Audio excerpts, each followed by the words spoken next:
quickly before we get started, I've got two powerhouses on the call, one from KW Elevate and one from KW Living. So Jenny, real quickly, will you just introduce yourself to everybody, who you are, maybe how long you've been in the business, and share a little bit about what you do? Sure. Yeah, I'm Jenny Duncan. I've been a realtor 17 years with KW12. I have a small team, myself and two admin, and my husband, who loves me, will show properties every now and then, but he's not in production. And we sell a lot of houses. I love what we do. This is timely with it being talking about buyers because it's a super challenging buyer market. Yeah, that's me. So something that you and Mary Jo have in common is that you both rallied your husbands to get licensed and show some properties for you, which I feel is like that next step. Once we talk about leverage, you're like, get the husband to do it with me, and I'll stay home with the kids. Mary Jo, tell everybody a little bit about who you are and what your business looks like. Hey, real quick, sorry to interrupt. Can we record this, Danielle? It is recording. Oh, it says it's not. Oh, it says on my side recording. Oh, sorry. All right. My Yeah, I fault. think we're good. Go ahead, Mary Jo. My name is Mary Jo Kormushoff. I've been licensed 15 years, 14 with a Keller Williams of some sort. I have a smallish team, myself, and four other agents. Three, I guess, are like brand new. So small team, and an assistant, and then we have like another person I pay part-time for like small things like running errands, signs, lock boxes, dropping off gifts, planning events, and those kind of things. Yeah. So real quickly before we get into this, and I know I sent you guys some questions, just talk to me about how the climate is feeling right now with buyers. So Jenny, we'll start with you. Like from now, maybe looking at now versus this time last year, like what is the mindset? What has changed a little bit? Like what is the climate that you're feeling right now with them? Yeah, I appreciate that it's area specific too. So maybe some of my clients in Lakewood are going to feel different than my clients in Medina, or which, that's just real estate. My overall feel is I wrote 5 offers for 5 different buyers within the last week and didn't get any of them.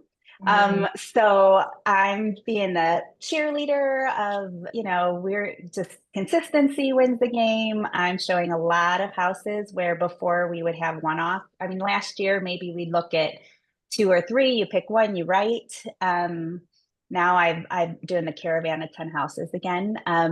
So I would say that's a shift from last year for sure. And it's eclectic because I'm sure most of us represent buyers and sellers. So I'll have some listings that are sitting and I'm like, why can I not get my buyers into homes and then my listings are sitting? So I think it's a confused market in a lot of ways.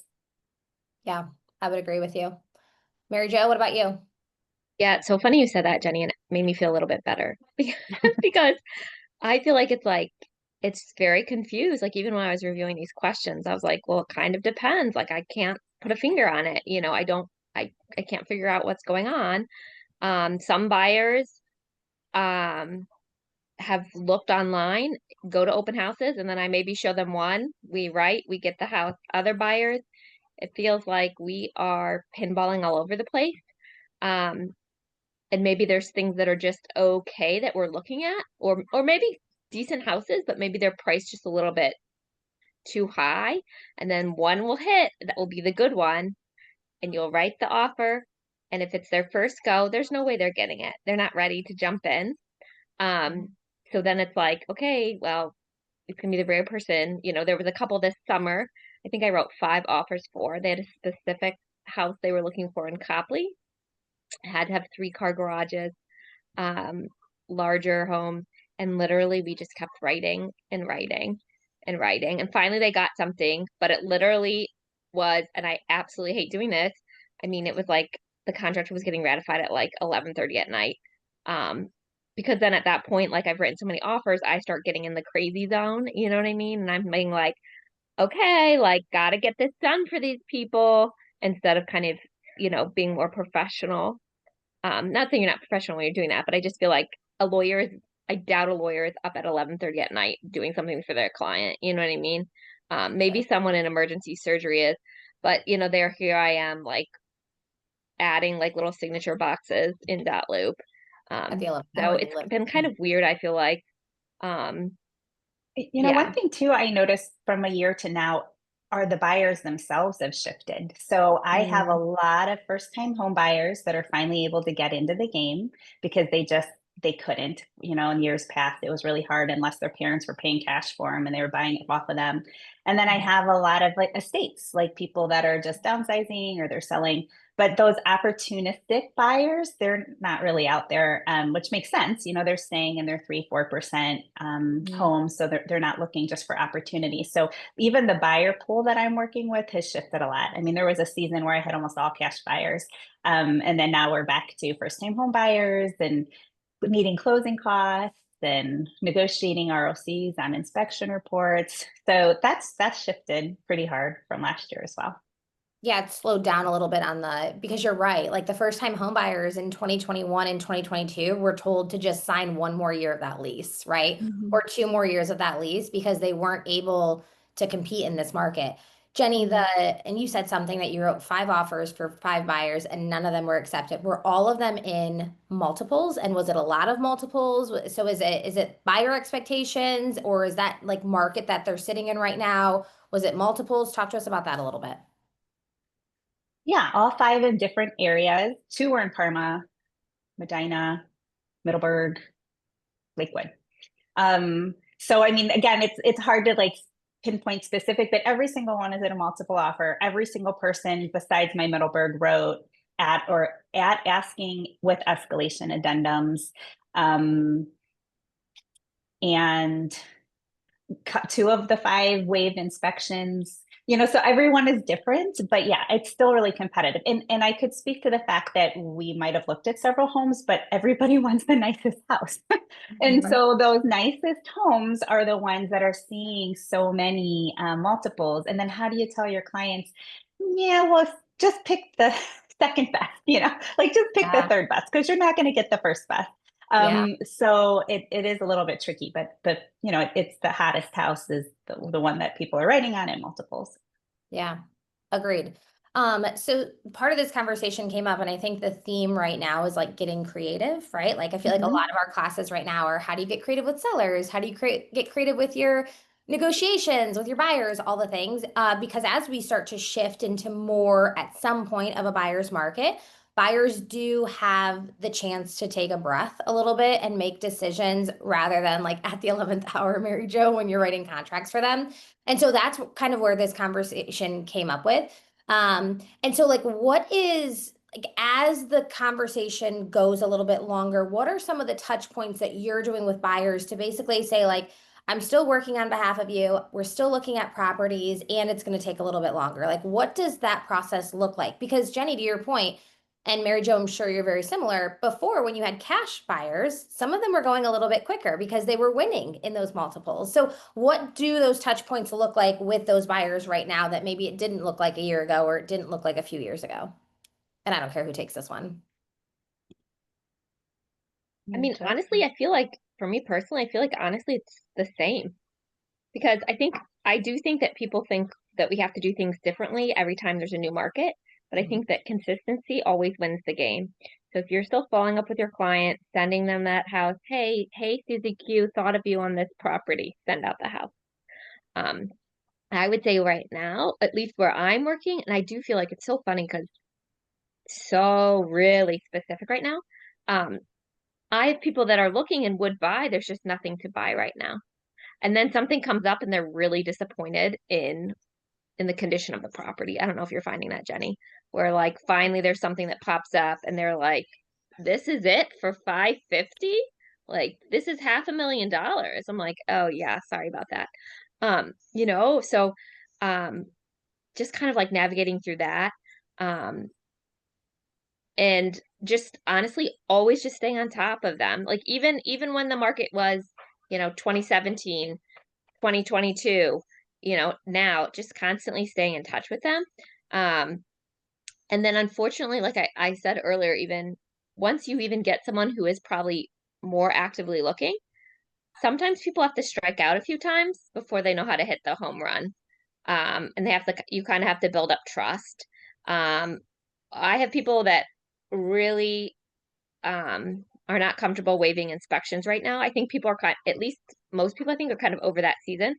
So a lot of times I'll do like a price cap on the inspection. Like buyer to not request any repairs under $5,000. Um, and this is horrible, but I've gotten out of contracts with that verbiage and I've gotten through contracts with that verbiage.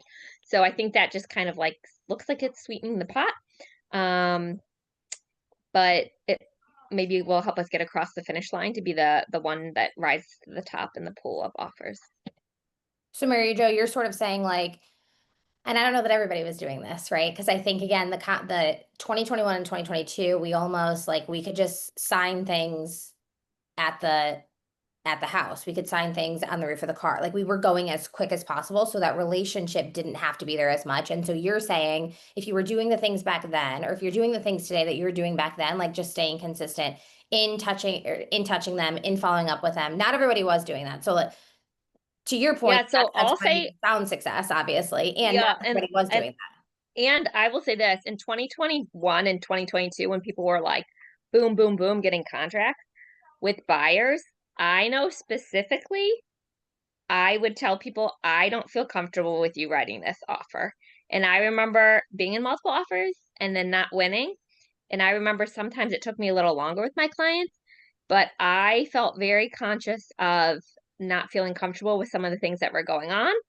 And I would tell people, listen, like that's how I think I built trust is because I'd be like, you do like that's crazy. Like you cannot go that high or you cannot waive inspections on this 1920s house. Like, or I would say like, guys, this is truly a great house. Like go for it. So I do think I was probably a little bit different because I remember seeing people popping off sales like crazy.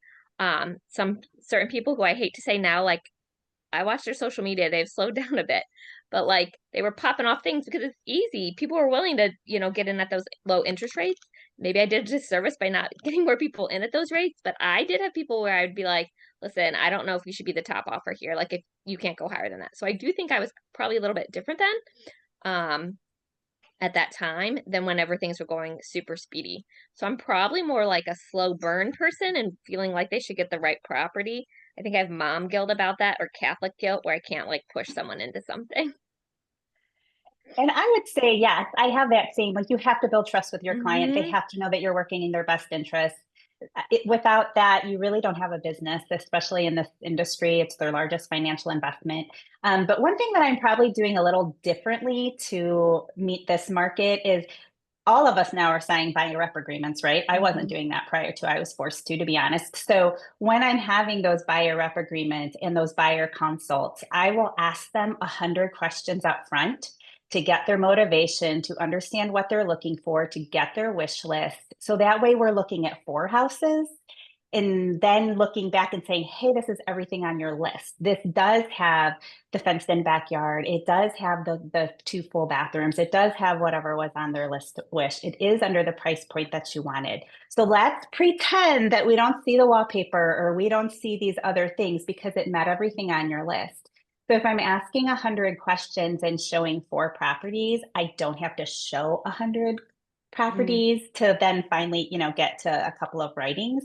So I'm being that professional that is guiding them where I know, I mean, I'm sure we've all been guilty of there wasn't a lot on the market. So somebody would see a house, they'd send it to you and say, I want to look at it. And so you're kind of going, okay, well, I'm going to show you the house where now I'm having to be way more intentional on, yes, these are available, but does it meet the criteria that you want? And if it doesn't, for example, a basement, we have to have a basement. Okay. If we look at this house and it doesn't have a basement, could you see yourself without a basement? And then at first they say, oh yeah, of course. And then they look at it and they say, it doesn't have a basement, right? So then I would use that reminder and kind of weed out our list. So that way it's also building confidence when we're looking at houses that, hey, listen, before we even step foot in the store, it has everything that's on your list. So let's look at it with an open mind of, could I see myself here? And then if it's a, could I see myself here?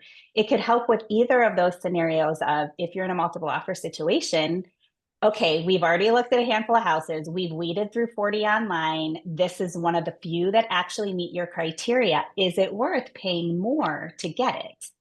And if it's in a negotiate, like where you can offer less, say, okay, well, maybe it doesn't have this that was on your criteria list. How much does that value mean to you? Maybe we can come in a little bit lower. So my goal is to get my clients to be decisive. I need them to be decisive. There's nothing worse than showing and showing and showing. And then people are either FOMO that they're going to miss out on another house, so they don't want to write, or it's not everything on the list. Or to Mary Jo's point of, okay, well, it is $500,000 and it doesn't have the things that I want, but then prepping them of, okay, but this is what's available. So do you want to buy? Or maybe we do kick it down the road for another 6 months. And if we kick it down the road in another 6 months, history shows us that the market has only trended up and inflation's not going to go down. So I think it's educating along the way of whatever their pain point is, making sure that I'm meeting that objection in a trustworthy, like I have your best interest in mind, but also like getting them to the place to make a decision. And if the decision is, I'm not a buyer right now, let's come to that sooner rather than later of us showing them so many homes and then they opt out after we just wasted 100 hours of our time. And you can, Jenny, I have a follow-up question to that, but to that point that you just mentioned, you can probably find out all of that motivation and if they're going to be a buyer in those 100 questions or whatever it is, right? In the 7 questions and the 30 questions, whatever that is. Okay, so my follow-up question there is, I think sometimes as agents, like we do the buyer consultation, we have the conversation, and then like the first thing that we expect to, like that we're expected to do in our jobs is to go into the portal in the MLS and create an email portal for them, right? And sometimes we go as vague as possible so that they can start seeing different things in different areas and different markets. If your intention and your goal is to only get them into 4 homes, and sometimes that's 5 and sometimes that's 2, are you getting very specific in that portal, or are you totally taking control of that portal and only sending things that meets that very, precise criteria? Talk to us about that. Yeah, I still go big because they need to see all their options. And then we need to be able to have the conversations of, oh, hey, yeah, this house did pop up, but it doesn't have the basement. Oh, yeah, this house did pop up, but it's 30 more than you wanted to spend and it doesn't have blah, blah, blah, blah.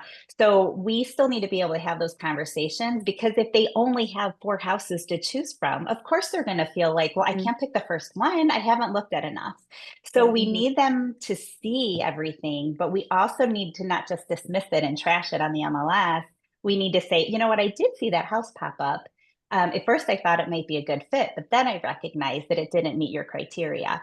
And so if we're having those conversations, it takes a little bit longer. And I know how valuable all of our time is, but I'd rather have that conversation on the phone or on a Zoom or something, even in a text, for 3 or 4 minutes than 30 or 80 showing properties that are out of my area, right? So having those conversations, I think, are crucial to get less. And I'm saying that because I literally did 10 houses yesterday, but it all came, it came up. So it doesn't always work, but it's that building trust process and showing them everything, but honing them in on what's important to them.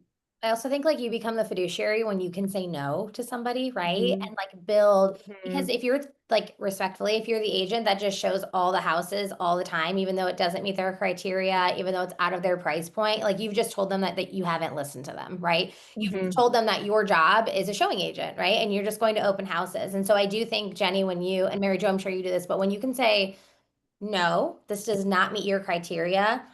And if they push hard enough, we're going to show them the house anyways. But no, this does not meet what you told me and what I listened and what I wrote down. Then when you go to write an offer for them and you go to negotiate for them, I feel like they just follow you a little bit further. Like you're building that trust much quicker than if you're just the showing agent that's opening doors for them. Mary Jo. I'm just helping them get to their conclusion earlier, right? Like they eventually will realize, oh, so I really can't get 4 bedrooms, 2 full baths, and a basement for under 250.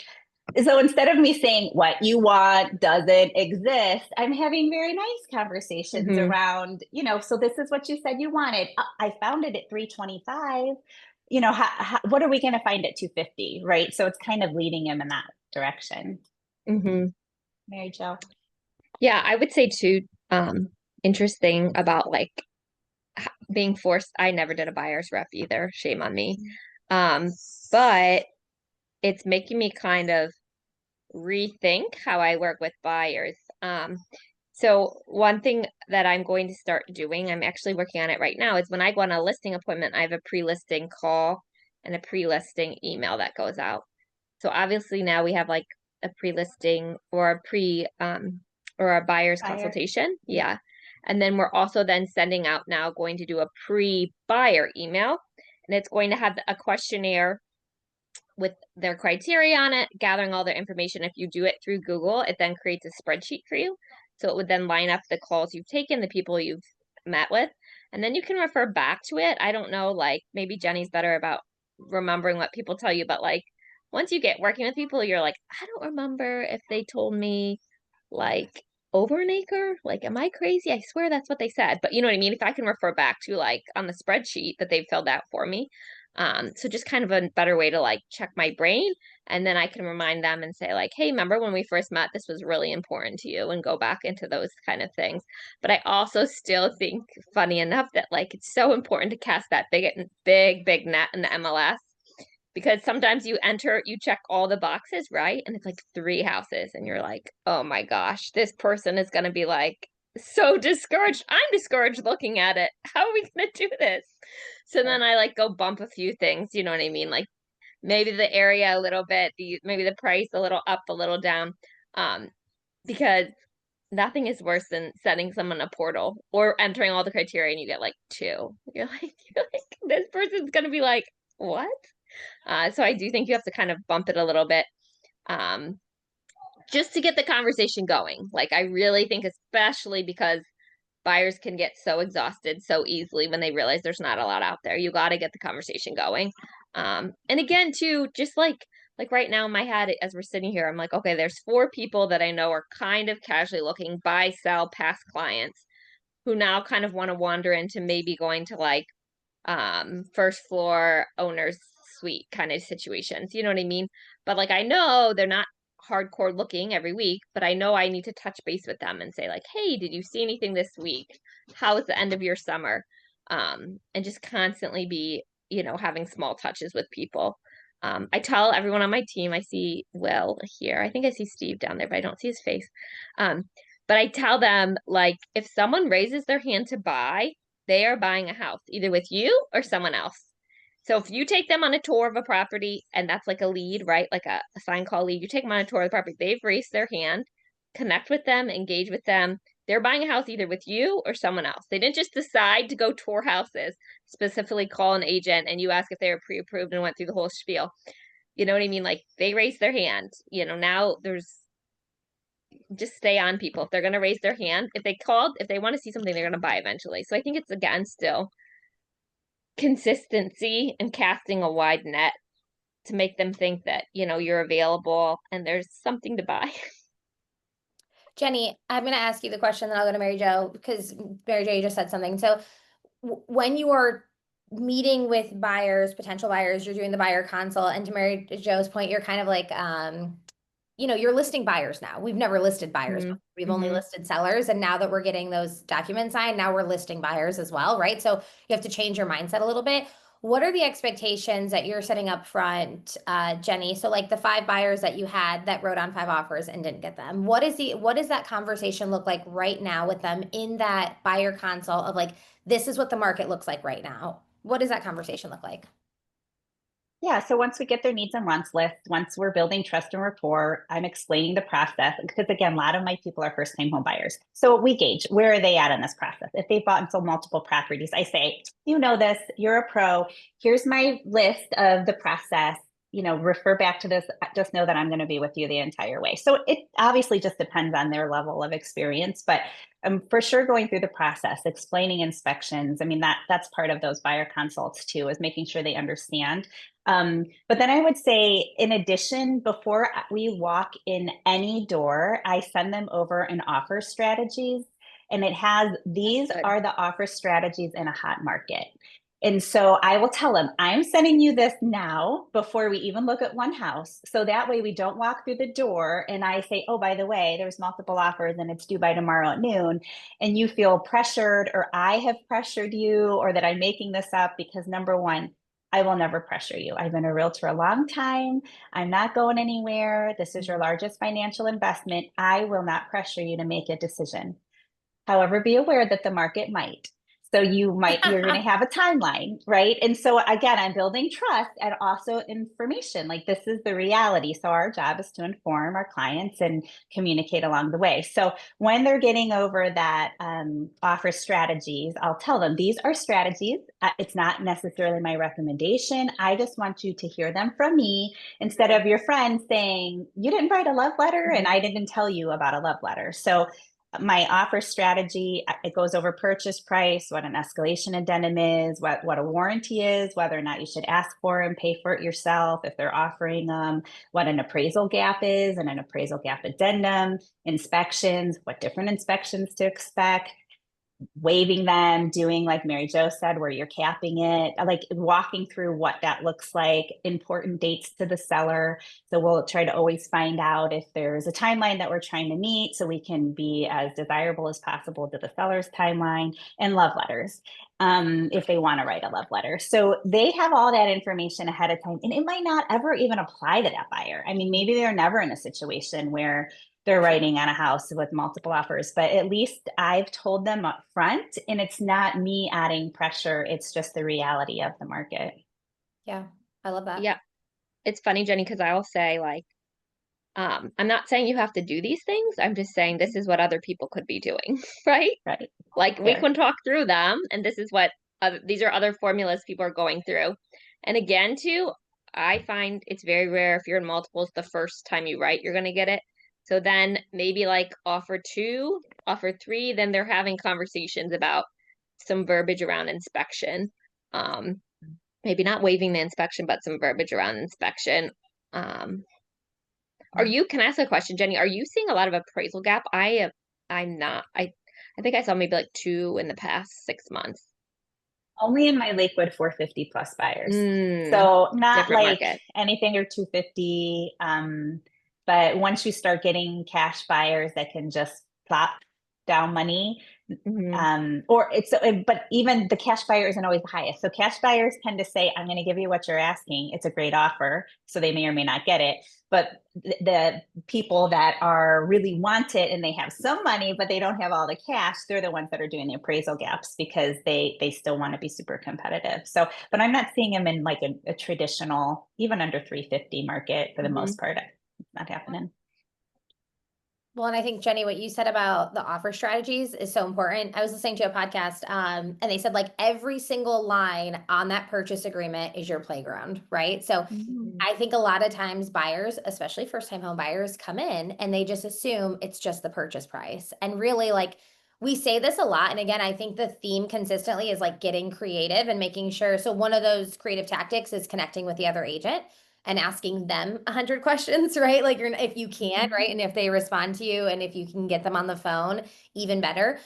Because sometimes those negotiation tactics or those offer strategies, even without a multiple offer, they are attractive sometimes while negotiating, right? Like you ask the agent a ton of questions, you find out the seller's motivation, and then you write based on that seller's motivation. And I think a lot of times educating through that, first time home buyers especially, they think it just comes down to price, and it doesn't always come down to price, right? So again, I think any way that you can be creative and different and stand out and hopefully not have to waive your inspections is the best way that you can do this.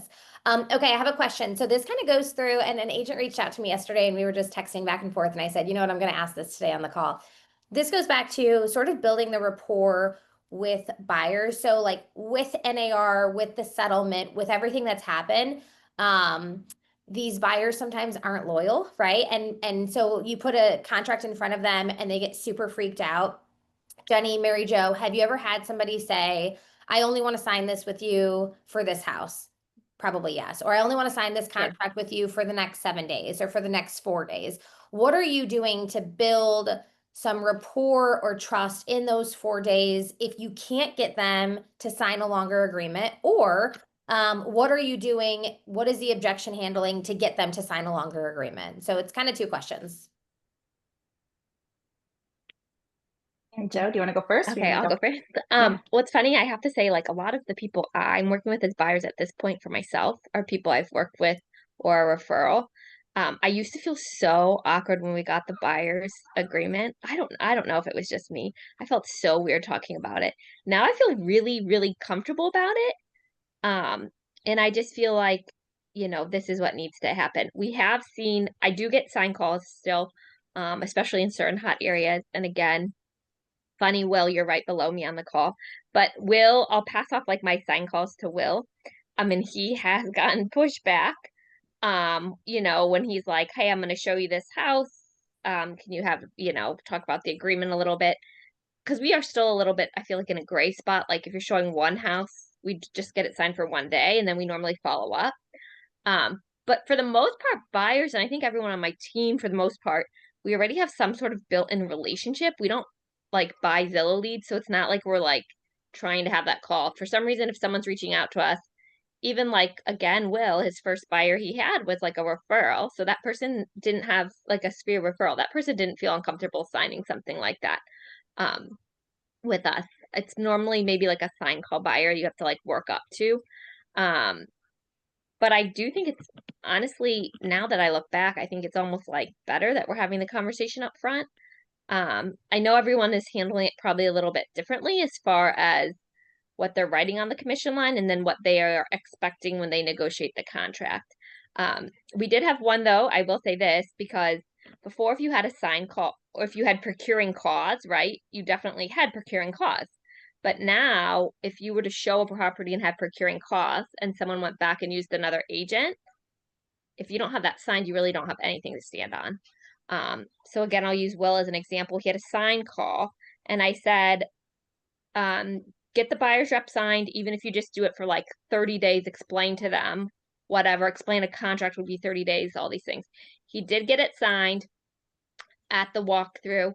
That night, the buyer's cousin called me and said, "Oh my gosh, you showed a property to my cousin and they're going to write an offer." I said, "That's cool. That's great." I said, "They signed a buyer's rep agreement with Will in my office." And honestly, we got 25% for Will, so I was very happy about that. We did close the deal, but like that's something too. Like if Will hadn't have, he didn't obviously he didn't say it pushing or aggressive, but he said, "If I'm showing you this house, this is now the law." I always say it's the law because it is. This is the law. You need to sign this just so you understand, and that protected him because if not, she could have said you have no leg to stand on. You should have had him sign something. So I don't think anyone on my team is very pushy. It's just like not our personalities. But I do think like now we can say like this is a legal document we have to sign to engage you in representation. Well, before I go to Jenny too, I'm going to say, because Mary Jo, you said something earlier, you said, if they're raising their hand to see a house, then they're buying a house. And so like your tactic could just be, I train my agents to follow up with these people every other day or once a week or whatever that is. And that might be the tactic, right? If they're raising their hand to see a house, they're going to buy a house. And so even if they're signing that contract for one house or 1 week, it is your job to follow up with them and continue that relationship. Okay, Jenny, what do you do when somebody says, I only want to sign this for this house, or I only want to sign it for the next 7 days, or I'm not super comfortable signing it for longer term? Or how do you build that trust in that time frame? Or how do you get them or overcome that objection by saying, hold on, I'm going to do these things, and this is why you're going to sign longer because I said so. Talk to us about that. Yeah, so we are applying for a job, and I think sometimes we miss that part, but people do have to want to hire us, and we have to earn the right to be their buyer's agent.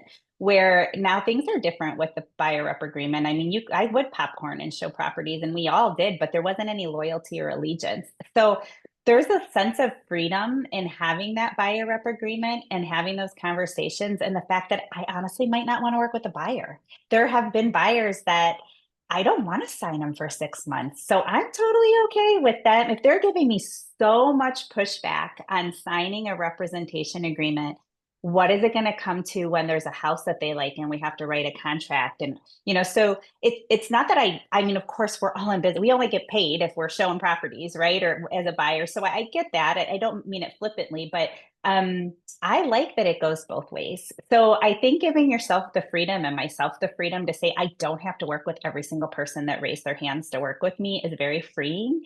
I wish I had that more when I was new in real estate, because you just do whatever, you take whatever, and then you realize, oh my gosh, that was like years off of my life and gray hair that, I won't have to die forever because of that one person. But then to the objection of when it's somebody I don't know. So to Mary Jo's point, a lot of people, I know really well, and I'm like, hey, law changed. We have to sign this. And I'm like, sure, Jenny, send it to me that you sign it. That's easy, sneezy. So that's not so much a problem if it's a past client or somebody that I know and I explain it, no issue. When it's a sign call, an internet lead or something, I'll explain it. I wait. I don't give them the option of only doing it for house specific. I'll say, what questions do you have? And then if they're like, yeah, no, that sounds good. I'm like, dang, here you go. 6 months. We got you, right? If they're going, well, I'm not even in the market for 6 months, or, I haven't met you before or whatever. And I said, you know what? Don't worry, I'm not asking us to get married before we started dating. So let's go on a date. Let's go look at this house together. I will sign it specifically for that address without a time limit though. So it's not like 1 day, 7 days. It's specific to 1234 Main Street, the one house that I showed them. So if they do go to another agent or something and want to look at that house, I have that buyer's rep agreement for that house, not just that short window of time. Right. And then we'll meet at the house, and then I will follow up with, how did this showing go for you? What questions do you have?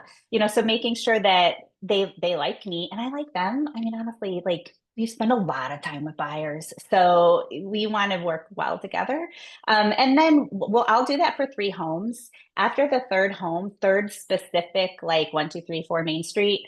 And then we'll do another one, 1234. But if I've shown them 3 homes and they won't sign an exclusive with me, we're really wasting each other's time. And I've only ever had that happen once, and he was an attorney. So like I felt like he just was, he didn't like the verbiage. And when the broker rep agreements first came out, I did have a couple of people that just said, this isn't representing the buyer well, and there's a lot of legalities, and so they didn't sign with me. I got pushback, and I had one guy tell me that I don't need an agent, I can chat GPT my way through this entire process. And I was like, great. So I never showed him the house. I had it open 3 times. I said, the home will be open on Saturday from 12 to 1. I would love to meet you there. You don't have to sign anything, just come on through. So also offering open houses if it's a listing. A lot of times you're getting those buyer calls on listings that you have. So there's kind of a way to combat that when you also represent the house. Yeah. I love that you said that. I love that you said you do 3. I love that you said that sometimes you walk away from it. I also do think as AI becomes more of our daily life, like I even feel like in this industry, we use it a lot more than maybe like our next door neighbors, and we don't even realize it as much. But like as AI comes into our world a little bit more, Jenny, I do think there's going to be more people that say, like, I can just chat GPT my way there, which is insane and scary to me. And so again, making sure that you're sort of building that trust, building that rapport, doing those things in the beginning. Okay, I'm going to open it up for questions in a second to see if anybody has any, but last sort of thought or question I have is how are you like maintaining motivation right now with buyers and keeping them I guess motivated to keep going? Because I do think like in these little niche markets, like they are losing out a lot right now, and it's not 2021, and we know that it's shifting and we know that it's softening, and yet in certain markets it hasn't yet. So how are you still maintaining that motivation for your clients right now? And Mary Jo, we can go to you first. I mean, I do think it's hard. I do think sometimes like I feel like I'm a little jaded because I just have such a volume of clients that will be consistently reaching out. So sometimes in my mind, I'm like, well, if someone else starts to be a little less motivated, that frees up my schedule a little bit. And I'll just like circle back in a month and say, hey, just a lot of times people will say like, hey, we're gonna wait a little bit or whatever. So I do feel like I'm probably like a poor person to ask that question to, only because I feel like in my mind, I'm a little relieved if someone cools off for a little bit, especially after this summer. I'm like, okay, cool. You don't want to look for a little bit. Fine. I'll just check in a month and a half. But again, to still people, I will do the whole, I'm sure everyone does this. Like, hey, I saw this house and thought of you. And really, it's just a house that popped up in the neighborhood they're looking in, and it's just like an easy touch. So I tell people to use that one all the time too. It's just, do the check-ins, say, I saw this house and thought of you, see, just to engage them in conversation. And see if they say, oh yeah, if you need to like re-engage them, drum up the business, and engage them in conversation. I also too think, if I'm not mistaken, that interest rates did drop, right? A little bit. Like I think I read they've been the lowest since April. So anytime you can share news like that with people too, I think that's really good. Um, I think people are crazy to think that it was ever going to go back to where it was. I don't think it will ever be what it was. It'd have to be like a freak of nature to happen in our lifetime again. And so I think now people are settling in and realizing that.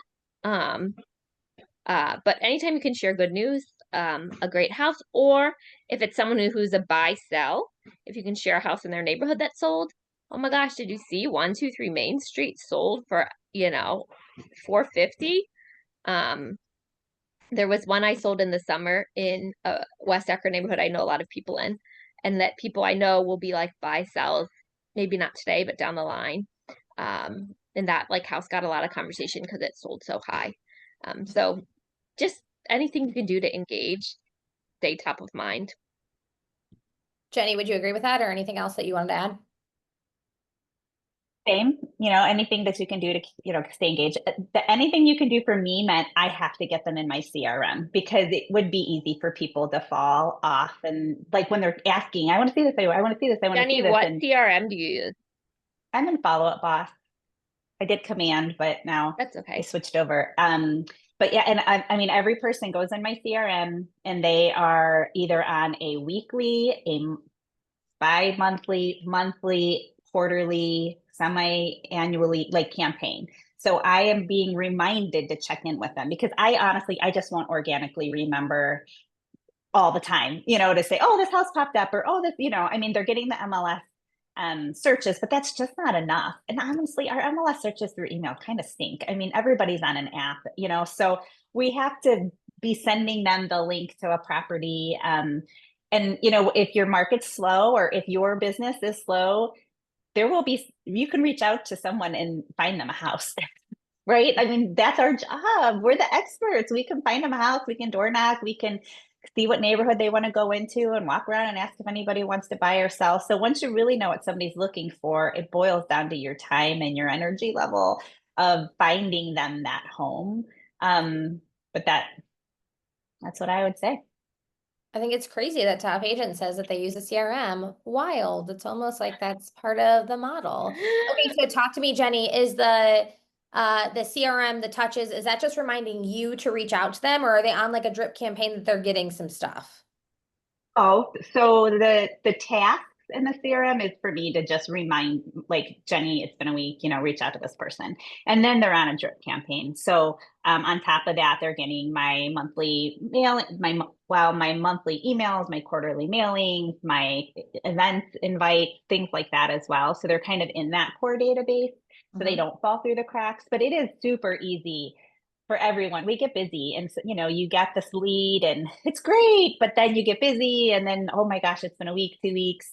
I literally checked up with somebody yesterday, and I hadn't heard. They kind of ghosted. And I just finally said, did you ever buy a house? And they're like, yep. And I'm like, I missed that one. I mean, I missed it somewhere along the way. It wasn't for a lack of trying, but yeah, I missed it. So also you don't want to keep following up with people that already bought a home. So you gotta check in with them and get them, in the right place, the right time. Yeah. Okay, I have another question. So when you guys are working with a lot of buyers, so again, like your top agents, it might be different for other people on this call, but when you have a high volume of buyers on those MLS portals, are you also having them sent to you as well? And then you're like checking in with them or saying like, hey, I saw this house? Or is your follow-up more, if it's weekly or bi-weekly, it's, hey, just checking in with you? I for sure have it come to me Okay. and them. And then I also have the notification whenever they open their MLS. So if I see they opened it, well, okay, like it's good. But if they haven't opened anything for a while, then I'm reminded of, oh, I should probably check in with them. And then if I see that they have been cyber stalking MLS today, like there's something that they're interested in. So I can see every time they open that search up. Love that. Mary Jo, anything different? I maybe have some people's come to me, some people I don't, depending on their level, because I just hate getting another email. Sorry, it's true. And then I think too, I'll see if they go in their portal, then I'll like go see like, okay, what did they look at? And then I do think in general, I maybe this sounds crazy, but we don't have that much inventory at this point. So like I even have probably multiple large radius areas searches that I just check daily and scroll through the list. Um, Another thing too, and this is gonna sound crazy, but I follow a lot of agents on social media, and like there's some agents in my like my area where I really sell. Like I know Ryan Schaefer's gonna post the house 2 days ahead, and I love when he does because then I see it on Instagram and then I tell my client, oh, this is coming up. Um, you know what I mean? So we know it before it hits the MLS. But I Sure. actually have found that, and this sounds again like a little weird, but I found things for my clients on social media because people will start posting about it before it even comes up, even in like their stories, like sharing listing, like, oh, I have this new listing coming up in West Akron. And then I'll be like, where's the listing? And then I'll tell someone before. And people love to feel like they have the inside scoop. Um, you know, so that's always a winner. I also think it just validates like what Jenny said, like this is our job. Like it is your job Mm-hmm. to find them a house. So what are you willing to do to find them a house? Maybe it is like cyber stalking Ryan Schaefer on Instagram Mm-hmm. to see what his new listings are and then giving your clients that feel of that VIP of like, oh, I have something coming that's off market for the next 2 days, right? Before it goes on market. But it is your job to find your client. Like to Jenny's point, this is a job that you're interviewing for, that you're getting somebody to agree to work with you for hundreds of thousands of dollars in their pocket, right? Like it is your job to go and find the house. So anything that you can do to be able to offer, like Mary Jo, what you said, like sharing of good news or like a little nugget or a house that has sold, like anything that you can do to be that person for them just builds that trust, that rapport. It makes you, it makes them feel like you're doing your job. Like, and they are happy and willing to compensate for the things that you're doing. There was one last night where a photographer I follow who does real estate posted a video of a listing of another agent that's going to be listed. I don't know when it's going to be listed. He said, I've shot this for so and so in Chagrin Falls. And then another agent commented, hey, is that the same one you shot for me 2 years Ouch. ago? I know, 2 years ago. But it was, he had represented the seller at the time. And the photographer said, yes, I thought I recognized the house. So then in my mind, I know someone that's specifically looking in this area, and I went to that other agent. I searched back like, I don't even know. I think I searched back from to 2020. I did Chagrin Falls. There were 9 houses, and I could find the one. And I sent the address to my client. And I said, I don't know when this is coming up, but the video has hit the internet. And I sent her the video and the address, and then the old Zillow link. So, and that's like rewarding to feel like a detective. But, but like, that's like she's like, oh my gosh, how did you figure this out? Like, Yeah, don't worry about it. nice I'm superpower. that good. Yeah, yeah. Love that. But Okay, so what is one piece of advice, Jenny? I'll go to you first. Like, if you give one piece of advice to agents right now that are trying to show value with their buyers, get into long-term relationships with them, maybe get a little bit creative, like, what's one piece of advice you would give to everybody on the call right now? Be confident, show confidence. We are the experts. It is a tricky market. I mean, we are experts at a unknown market, right? So, but we're the experts. So show confidence, build that rapport with them, and help your clients become decisive buyers and sellers. Give them enough information so they feel confident when they're making a decision to buy or sell. I love that. Help them become decisive buyers. Love that. Mary Jo? yeah, I would say the same thing, like encourage them what they specifically want and just remind them about that, you know. I one time was on a call with someone and she was going on about how she would tell people like, no, that house doesn't fit your needs. It's not what you said. And I thought, oh gosh, how ballsy. And then I thought, especially with the buyer's agreement, I feel like I like hated it at first and I still hate like obviously aspects of it, but I did feel like it kind of empowered us to really solidify the relationship and to be professional on the buyer side. Cause we could be like willy-nilly, you know, even a past client could text you, I want to see 123 Main Street tomorrow. And you could just go show it. And now you have to be like, that's great. I can show you, but like, here's like, let me tell you a little bit about what has changed. Mhm. So I think it like sets a better expectation. I don't know if that's answering the question. I think you're right. And I think the only way that you get good around it, not that this is an NAR conversation or, about the changes that happened last year, but actually it was like 2 days ago last year. Happy anniversary. Oh, how nice. And I think building confidence around it allows you to slide it across and be the professional, right? So like again, like build your confidence. You are working for these people. You are digging on social media. You are Batman. You are doing all the things. Like it is okay to slide that across and talk to them, and have them sign it and build that confidence through there. So, okay, last question. I know I keep saying this. So, Mary Jo, you said, again, in high volume of working with buyers, are you tracking on a Google spreadsheet sort of what their needs and desires are? Is that what you said? I said that's the goal. I'm Oh, really that's what bad you're at it. going to be doing, right? So right Yeah. now, is it all up Yeah. here? Yeah, and it's not good up there. And also too, like, admittedly, like, I really don't like working with buyers anymore. Like, but at the same time too, like, it's still part of the business, so like, I can't give it up. Um, but I do actually. Mike Roberts on my team is always blown away. He's like, I don't know how you remember all the people. And I just like do. I don't know. Maybe I like the brain exercise, but it's not good and I don't recommend it. I should be using CRM or a spreadsheet. But what we are doing is going to send everyone a Google link. Like when I take a listing, they get a pre-listing email. There's a questionnaire they have to fill out. And then I realized, why am I not doing that with buyers? It Sure. literally creates the spreadsheet for me. Then I could even have my assistant go in and take it straight from there. You know what I mean? And put it in the CRM. So again, too, if anyone doesn't know how to create a Google questionnaire, it's like the easiest thing ever. And it will email it to you in Google. And then it will create a spreadsheet. So like you can say like, hey, I'd love to meet. Here's before we meet, let's can you fill out before our phone conversation, can you fill out this pre-listing or pre buyer's consultation intake form? And like, people will do it. It takes 10 minutes. But so I think, for me, it is up here, but it shouldn't be. So Jenny, maybe I shouldn't answer this question. that's okay. I think you're probably feeling like a lot of people. Jenny, what about you?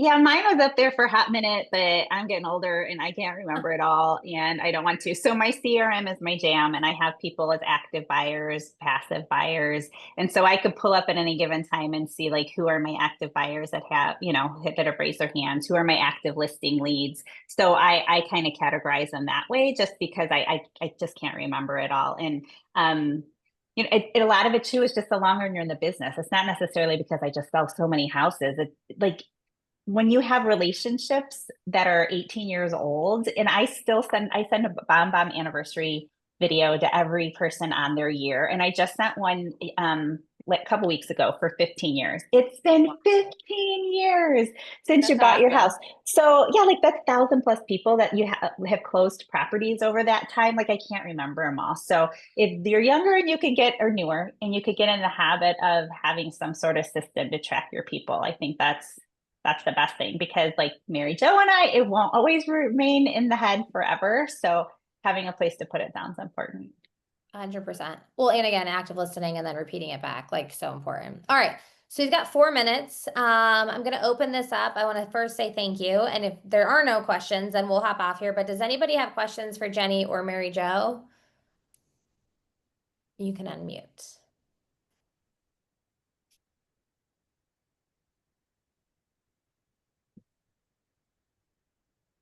We nailed it. Answered them all.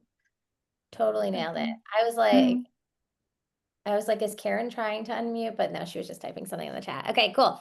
All right. Well, I appreciate the both of you. Thank you so much. And again, I think like the theme that we're continuing on is just like getting a little bit creative, setting different expectations. I think I heard you both say be very confident in yourself, and the job that you are providing and the expectations that you're providing to your clients.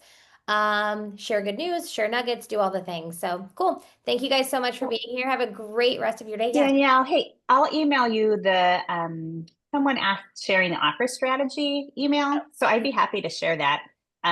So either you can email me at jenny@duncan-team.com or I can send it over to Danielle. Why don't you send it to me yeah. just so you don't get blown up? But if you, Jenny, if you send it to me, if anybody wants that offer strategy list that she gives out to clients before she walks into the house, remember before, so that they can take a look at it and they understand the expectations. Jenny, Could you share it in the Facebook groups, Danielle? yeah, if Jenny sends it to me, I will just share it into our Elevate and Living Facebook group and you guys can grab it from there. Everybody say thank you, Jenny. Thank you, Jenny. Cool. Thanks for Okay. your time, Great. everyone. Awesome, guys. Appreciate you so, so much. Have a great rest of your day, and we will chat soon. See ya. See ya.